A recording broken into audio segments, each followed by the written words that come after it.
What's going on there, fellow YouTubers, gamers and hobbyists? Welcome to P&Q, my question and answer series where you get to ask me questions or put comments to me and then I respond the following week. Now you can do this one of four ways. Pop your comment or question down below, obviously. That's the most common way. Or you can email me directly for a direct response and you'll get an anonymous response as well. So I won't reveal your username or who you are. I'll just answer your question here if you feel so inclined. Or if you ask a question in a video you make yourself and I see it and I pick it up and then I can answer that here as well.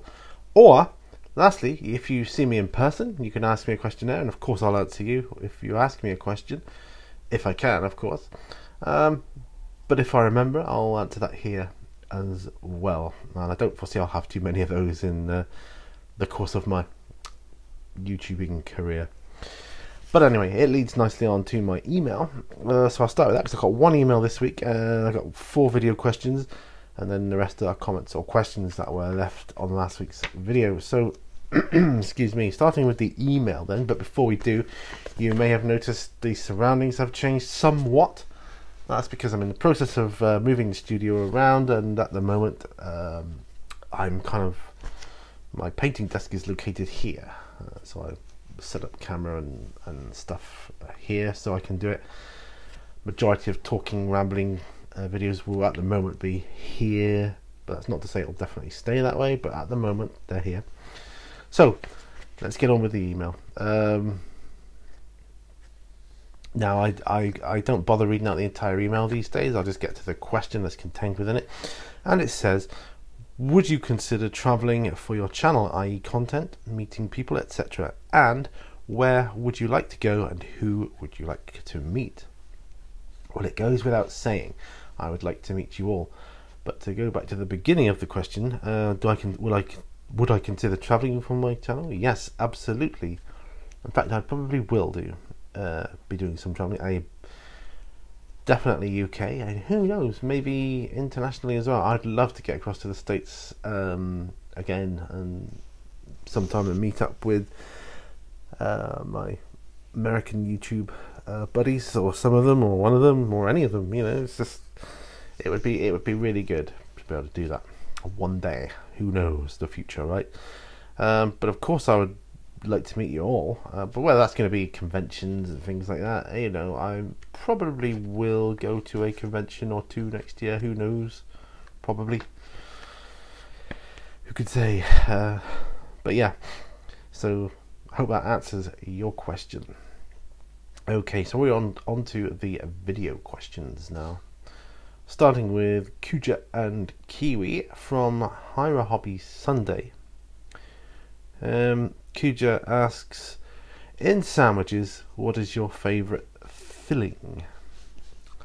Well, for me, my favourite sandwich filling has got to be cheese and onion. Cheese, mature cheddar cheese, and raw onion. Oh, yep.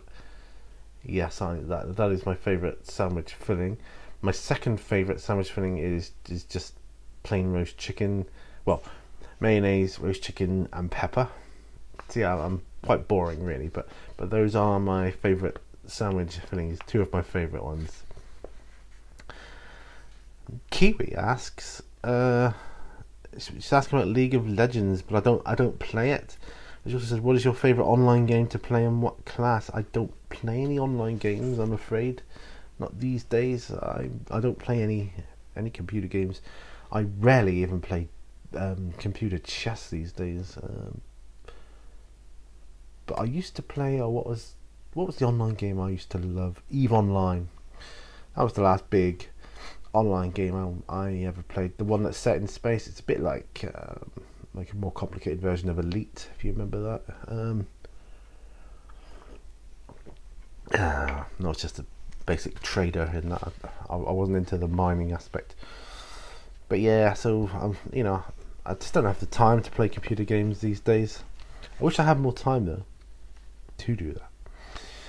Okay, the next video question is myself on my Q&S. Now, I asked everybody, is there a sort of zombie apocalypse upon us now? You know, what with phones and tablets, devices, and things like that. I had a variety of responses and some very thought-provoking answers, so I probably won't come up to the standard of those. But I mean, Wolf Brother Mythos made a good point in his Wolf Brother Wednesday that you know, before the smartphone, it was things like Nintendo's and television and things like that we were glued to. And yes, I do agree with you there. I do think the phone thing is more dangerous now, though, because we are, you know, I've seen people crossing the road on their phones, so I'm going to have to pick up a piece of rubbish on the floor. Ooh, if I can get it.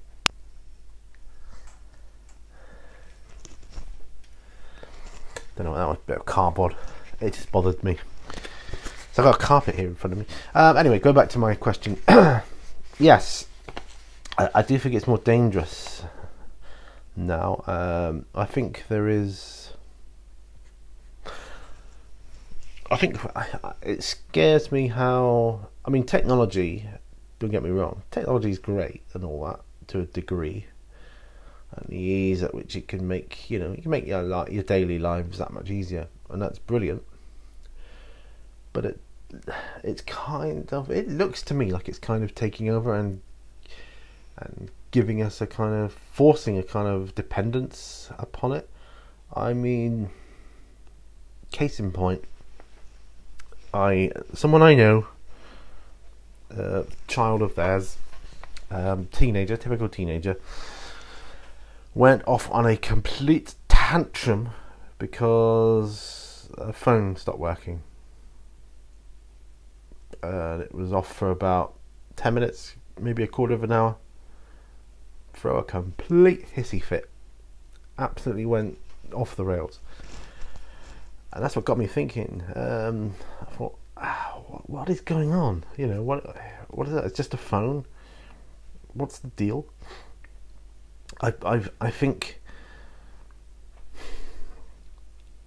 it's the danger of that kind of addiction to something is like, on the one hand, you got, you know, let's get people addicted to this and they want their technology. Two, like the second phase almost, if you will, is they're moving into wearables like smart watches and things like that. Have you noticed that? And smart bracelets and things. And the next stage, the final stage, will be implants. You wait and see. And then I think we will see a complete dumbing down of society. We're getting quite deep now, but but I do think you raised some great points there. I mean, years ago it was. I mean, I was guilty of it myself. I was hooked. I was on my computer. You know, as soon as I came home from school, my computer would be on. I'd be there. I'd be playing, you know, whatever game I was into at the time. That'd be it till tea time. Cool down. I'd be like, oh, come on, 5 more minutes. You know, no tea now. You know, and all that kind of stuff. And I can remember my dad going, look, weekends or holidays, like, get out, get some fresh air, get away from that computer screen for 5 minutes. You know, in my day, we used to go out, climb trees and things. He wasn't Yorkshire or anything. I don't know why I'm giving him a Yorkshire accent. But yeah, you know what I'm saying. Anyway, but yes, is there a sort of apocalypse upon us now? I liked what Green Stuff Games said, the smartphone apocalypse. There is a smartphone apocalypse upon us now, or iPhone. There is a phone apocalypse upon us now. I do believe that. That can be quite dangerous if we're not aware. Thankfully, it seems there's a lot of evidence suggesting that as a people we are kind of waking up a little bit. You know, I think they, and I use they very loosely, whoever they are. I feel they've been trying to kind of suppress us for a long time, but a lot of people now are waking up to the BS news that we're being fed and the BS propaganda and stuff like that that's happening in the world. And the thing is, you've got to question everything. absolutely everything, because it seems to me there's an agenda for everything, and everything seems pre-planned. It really does. And yeah, and but the results of our recent election here in the UK, we now have a hung parliament, and you've got to question, see, what was the agenda? What, was that the purpose all along? Because the policies of, and I don't want to get political here, but just looking at the policies of the two main parties, it seemed a bit odd to me.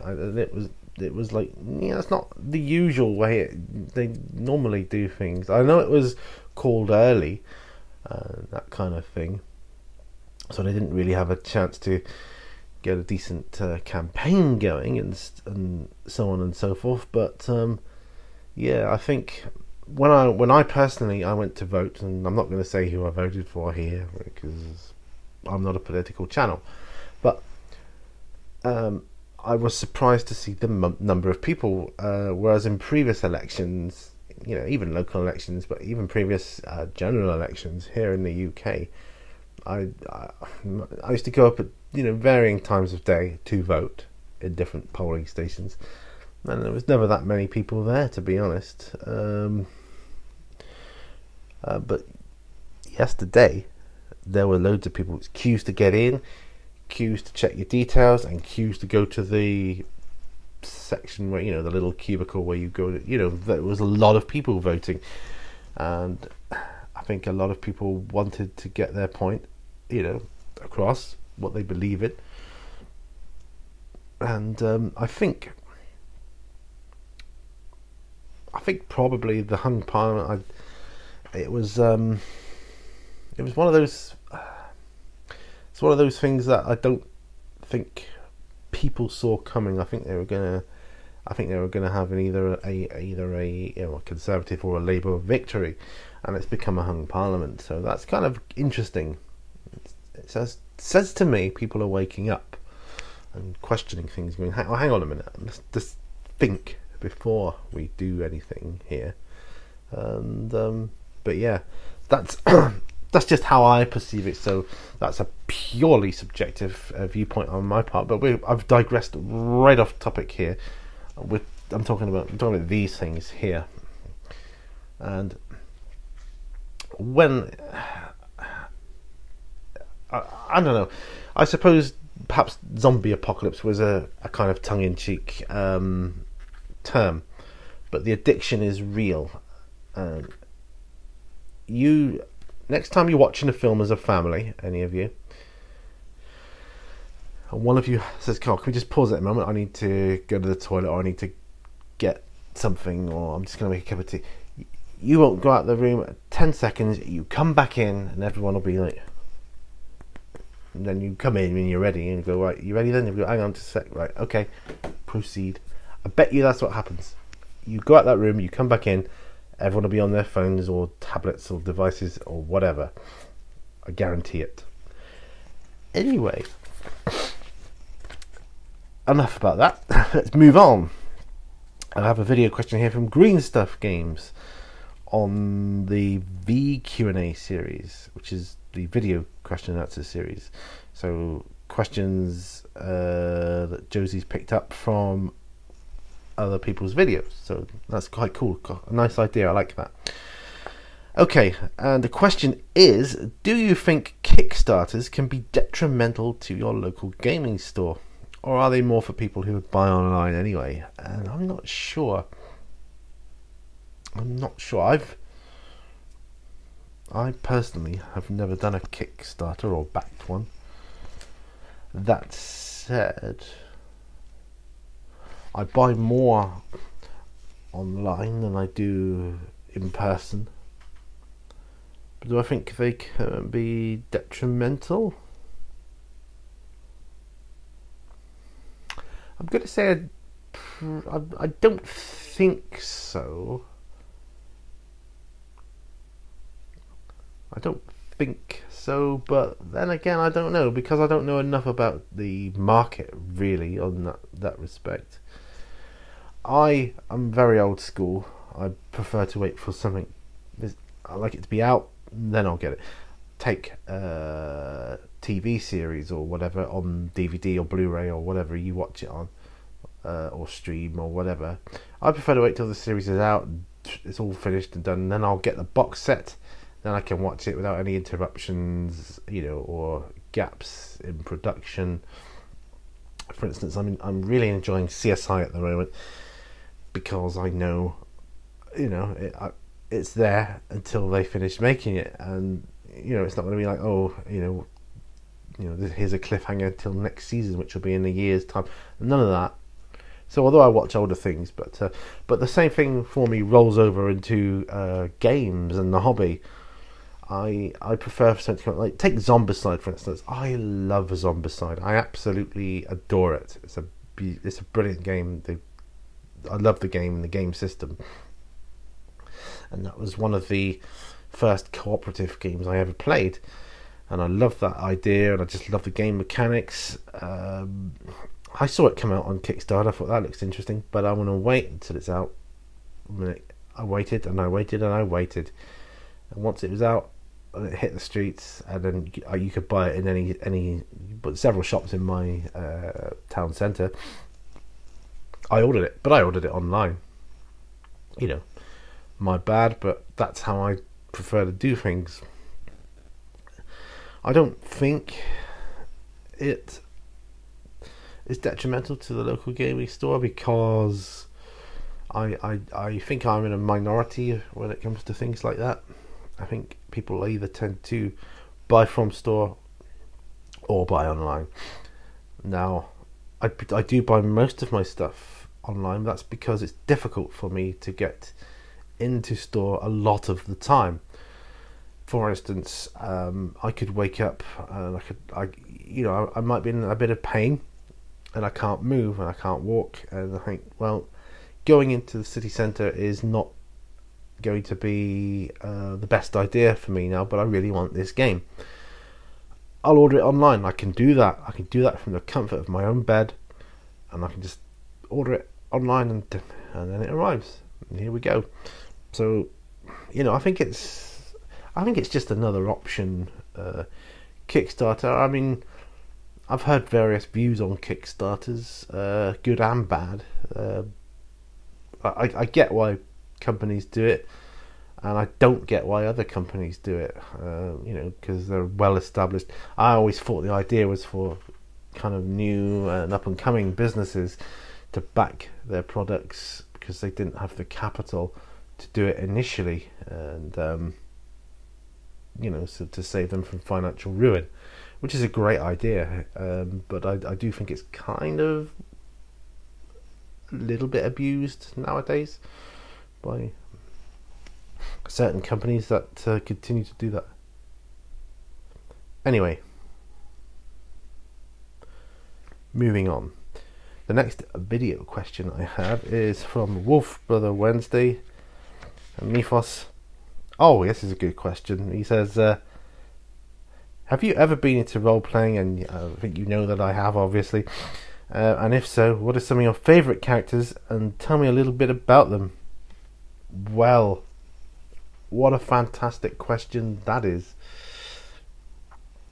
Now, where do I start? Ooh, I'm going to go in chronological order here. When I was at school, back in the 1980s, I got into Dungeons and Dragons, and not the first game ever, but one of the first group I got into with like a group of friends.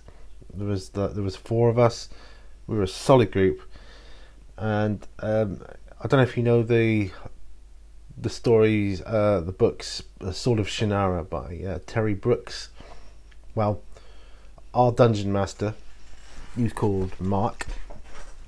He based his game. He was a great dungeon master, by the way. He probably still is. He moved away to Gloucester last I heard, but he was a fantastic dungeon master.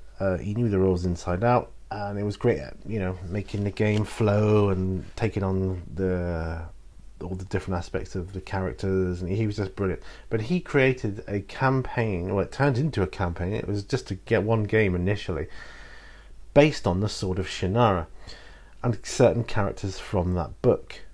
And so I chose Menion Lee, who was the Prince of Lee, and his character was that of a ranger. And my friend Rob, he chose the character Flick Omsford, who was one of the two brothers, and Shea Omsford was played by my other friend. Now, Shea Omsford turned out to be a magic user, and Flick was a thief. That's kind of what they rolled into. It fit the D&D format well, so we played that game, and that game turned into a campaign which went on and on for a few years, I hasten to add, and we grew to love our characters, and there were many moments in that when Shea's character turned kind of bad, and there was a kind of final confrontation between myself, Flick and Shea on a bridge, on a chasm, and there was like magic involved. The bridge, it was a stone bridge, it crushed in the middle, and a huge chasm appeared, and the game ended then when Shea died, and it was kind of the end of a climatic storyline which had lasted years, a couple of years at least, and that for me was it was just fantastic time of my life for role playing. Second most memorable one is, have you ever, again talking about books, ever heard of the Dragonlance books, which was what the like the first three, which was, I forget what it was called now. The Dragonlance novels, anyway, the ones by Margaret Weiss and Tracy Hickman. Now, they were created from the early stories were created from games of Dungeons and Dragons that they used to play and participate in, and this story evolved. And one of the characters was called Raistlin Magere, and he became like the most powerful wizard, magic user in all of Kryn, which was the name of the world. But it wasn't Dungeons and Dragons I was playing this character in. It was a game called Talislanta, which was kind of like Dungeons and Dragons, but it didn't have like orcs and elves and that kind of thing. It had completely different, like almost alien races and things, and it had magic in it. But anyway, I was this character called Raistlin, and I was a wizard, but I was an evil wizard, which Raistlin became in the Dragonlance books. And a memorable time for me with that character was, we were playing a game, and we, as a group, we were in this dungeon that he'd created, and he played it several times. The dungeon master, that was called Pete. He was another good dungeon master, or games master, sorry. It's different terminology, different games. But he created this dungeon, and he tried it out with several different groups. Nobody'd ever escaped it. It was like his ha ha ha, I got you now. It's full of traps and monsters and this, that and the other. Because I was an evil wizard, there was a particular spell I could do, which was called Contact Lower Plane, which is where I came into contact and spoke with demons of the lower plane. And I had my little figure on the table, so my little figure's there, and I contacted the lower demon, and I asked for help to get out of this dungeon. It was a massive thing, and we weren't going to survive. And he basically, and the Peter DM, he put on this brilliant voice. He was like, "Why?" This really deep whispering, "Why?" Voice, and it was all like, "Oh, this is quite serious," because I had a clawed hand appeared. He used his own hand, but he put it over my figure on the table. he explained how the mists appeared and swirling mist, and this huge claw enveloped my character. So I said, "Please, can you help us?" And he just said, "Why?" And my character said, "Because I believe." And the rest of the group, which was obviously backed off, the claw hand, it came up, grew bigger, came down, snatched us all up like the ground and everything, and took us all the way through this dungeon, through all the trapped areas and monsters, and like straight out the other side, and released us. But of course, dealing with the devil, as it were, I had to pay. Payment was asked for at a later date, and I was getting in deeper and deeper as a character. It was fun to play an evil character though, for a while, but I played the character as I read of him in the books, and he was very arrogant, very sure of himself, but quite sickly physically, because in the book he used to rely on his brother Caraman, who was like a big warrior type who would look after him when he was like not very powerful, and he'd take care of him and stuff. But in this, I just played it as well as I could, and the relationship between the other players, and this was a big game. There was like, what are we talking, 2, 3, 4, 5, 6, 7 of us at one time playing this game. So 7 characters plus the GM. We used to put 2 tables together in my old flat where I used to live, and I used to borrow chairs from the person in the flat upstairs, and she'd let us do that. It was a great time. We'd start early in the day, in the morning, but just before dinner time, and we'd go right through to the early hours. And we were students, so we weren't that bothered about coming to lectures late and stuff like that. It was like, yeah, typical students. Anyway, but what a cool time. But Raceland, yeah, got us out of that. And then also, I'm sorry to go on so long on this question. I have various characters from the original Vampire and Werewolf games, the Storyteller series from White Wolf that they used to produce, and I can't remember any specific characters from that, but we had some amazing games all around. But I went on to become the storyteller in that, so I wasn't really playing the characters as such, I was creating the games. So but yeah, hope that answers your question. Right then, let's get on to the questions that were left on the actual video, or the comments. Right, top of the list we have here is Jamjar34, who says, "Great video, Pete. What creature would you be in Gates of Antares?" I'll probably be a Gar, because they were kind of, well, yeah, I probably would. They're my favourite. I mean, they look quite goblin-y almost, don't they, out of their suits and that. But yeah, I just like the look of them. Gar. What are your plans for 8th edition? Ooh. I've been good on that last question for so long that my coffee's going cold. What are my plans for 8th edition? Well, I've got a nice order coming that I've pre-ordered from Games Workshop, so expect an unboxing when that arrives, probably with a gazillion other unboxings that people will be doing that day, most likely. And I've obviously I've ordered the starter set, and I've ordered a couple of the index books and things like that.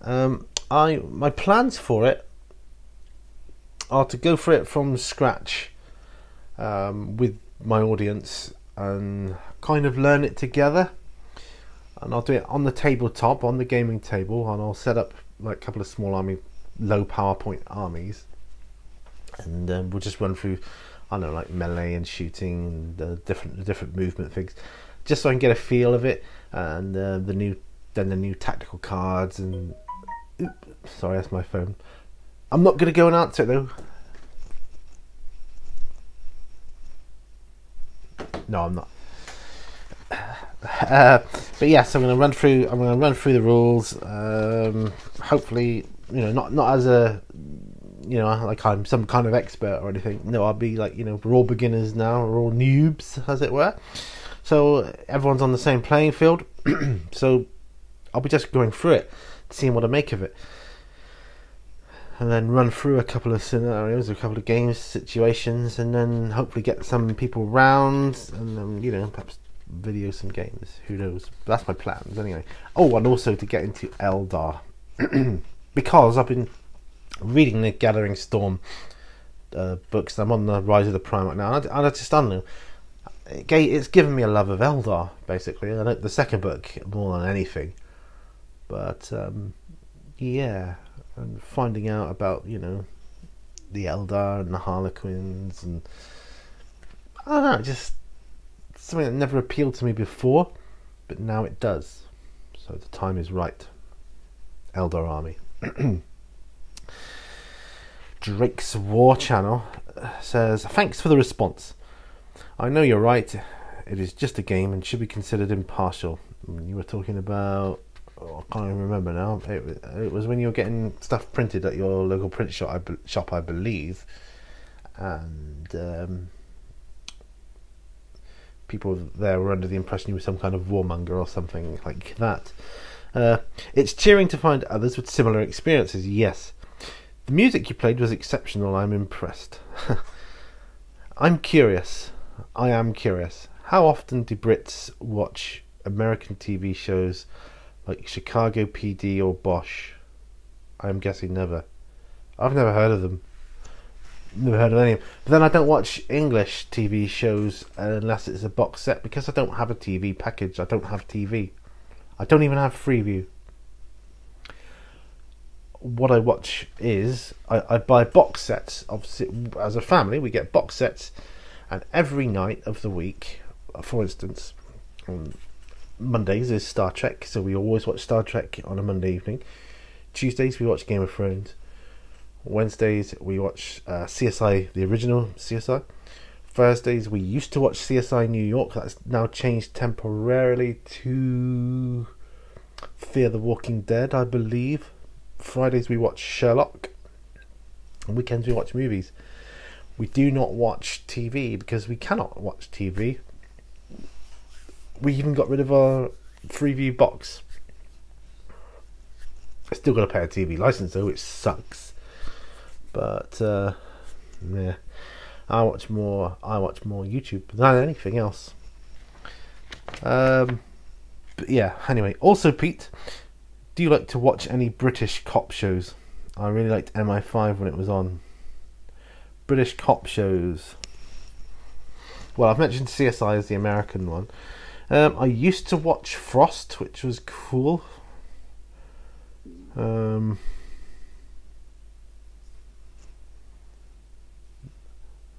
was pretty good, because that was nice, down to earth. And when I was younger, I used to watch The Professionals with Bodie and Doyle. Anybody remember that? Is anyone old enough to remember that? I'm quite old, Other than that, no. Okay, moving on to Idic Beer 40k, who says, cool vid, mate. Yeah, I remember watching Freddy and being freaked out for weeks after. Talking Nightmare on Elm Street. Saw it again a few years ago and just laughed at it. Haha. Do you ever let your daughter practice her makeup skills on you? P.S. She's doing a good job on her channel. Well, no, I don't let my daughter practice her makeup skills on me. Though she keeps saying she wants to turn me into Wolverine for an art project, and I'm dubious. I don't know. Maybe. I can't see it myself, but yeah. But yeah, she is doing a very good job on her channel. I'm quite proud of the way she's handled that. Both her and Mrs. Mini Warzone with the Fantabulous Beasties. And I'm going to be promoting the Fantabulous Beasties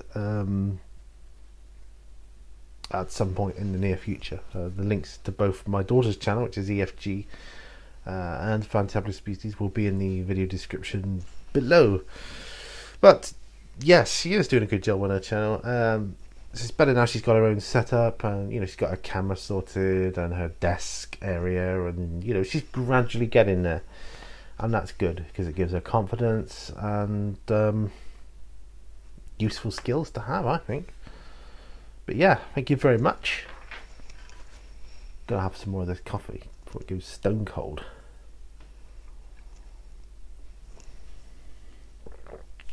Super War Gamer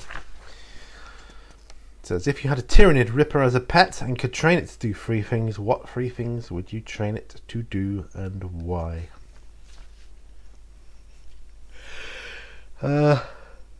Vacuuming. Although how is it going to do that, because it doesn't really have any arms, does it? I suppose there's not a lot it can do. It could do gardening, I suppose, because it could dig up the ground with its huge mouth. Couldn't it? It's like it'd be like a little digger, wouldn't it? Like a mini digger. So I'm going to say gardening. What else could I train it to do?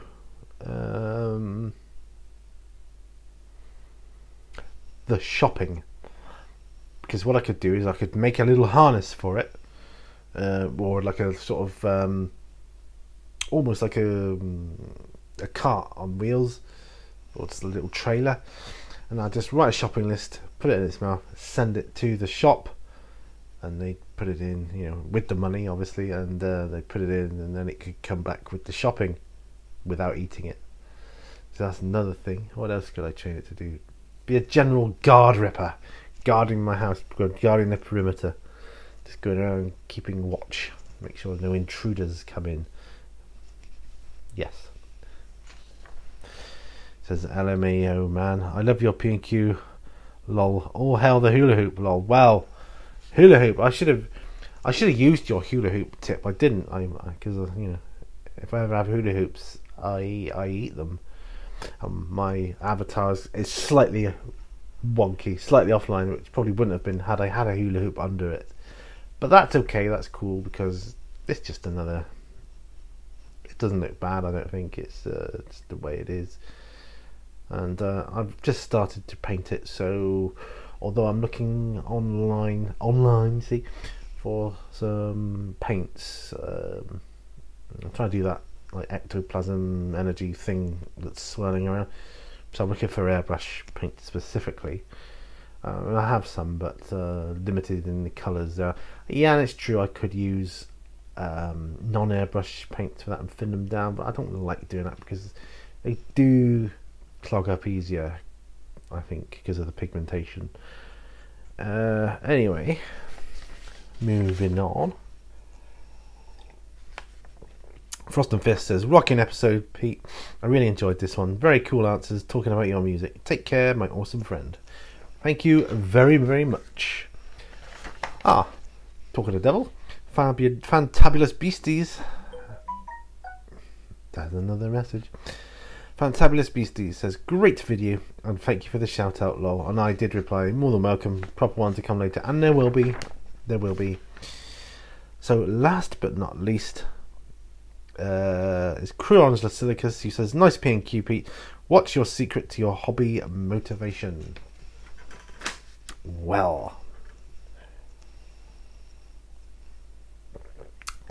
this goes back to not having TV and things like that.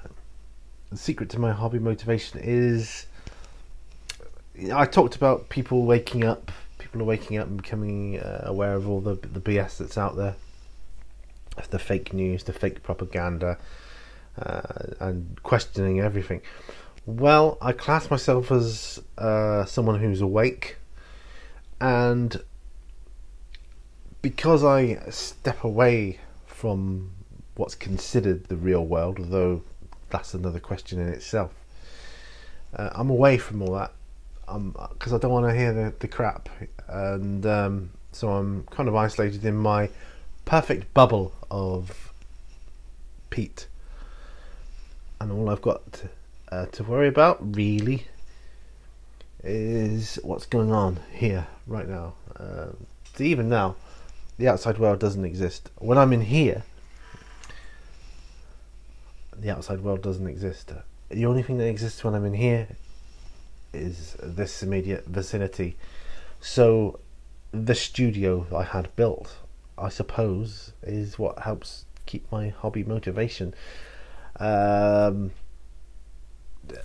When we move, I'll have an area as well, whether that's separate to the house or not. The one we want to move to, it's part of the house itself. It's kind of below, not a basement as such, because it's more open plan than that. But it's difficult to explain. But I think everybody who has their space, that helps your hobby motivation, because when I used to be in the room, that wasn't so bad either, because I had my room and I was like, yeah, great. But years ago, and I'm talking about different hobbies, different things, all different. If I had a hobby of that ilk, it would have to come out, do it for a little bit, and then be packed away again. And that kind of makes you think, I don't know if I could be bothered today or this afternoon or whatever. I'll do something else. Lazy like that, see. But here, I can set things up. I can be in the middle of painting something, and I can just leave it, go out, shut the door, lock up. I'm gone. It, like having a room. You shut the door, and it's all in there. And as long as no one goes in there, jobs are good, and it doesn't matter, and you can go back to it. Like a game, for example, I have a game set up, and I've done this with Zombicide in the past. Had to come back to it the next day because I need to go to bed, or tea time or whatever, or carry on after tea. And we just come back to it the next day or whenever, and just carry on from where we left off, and that's brilliant. When you've got to set up a game and pack it away again, or make sure you finish it in time, that sucks, because it kind of saps motivation to want to do it in the first place. For me, anyway, it does. But but being away from the outside world in general, and all the garbage that's going on in the world, and that's what keeps my hobby motivation, because for me, and I've said it many times in the past, it really is a therapy for me to concentrate on a model and paint it or build it and immerse myself into the background of the lore and get excited for the game itself that it may be part of. That is therapy for me, because it takes my mind off any physical ailment I may have, So they've been long answers today, so I'm just looking at the time, 43 odd minutes there. Cool. Wow, sorry about that, guys. Well, that is it. That's all the comments, questions, all done. Thank you very much for your questions, and keep them coming, guys, because as you know, this is my favourite series. I love doing it, and just thank you. Thank you to all my subscribers. Thank you so much. Remember, all brushes lead to war. I'll see you on the next one, guys. Bye for now.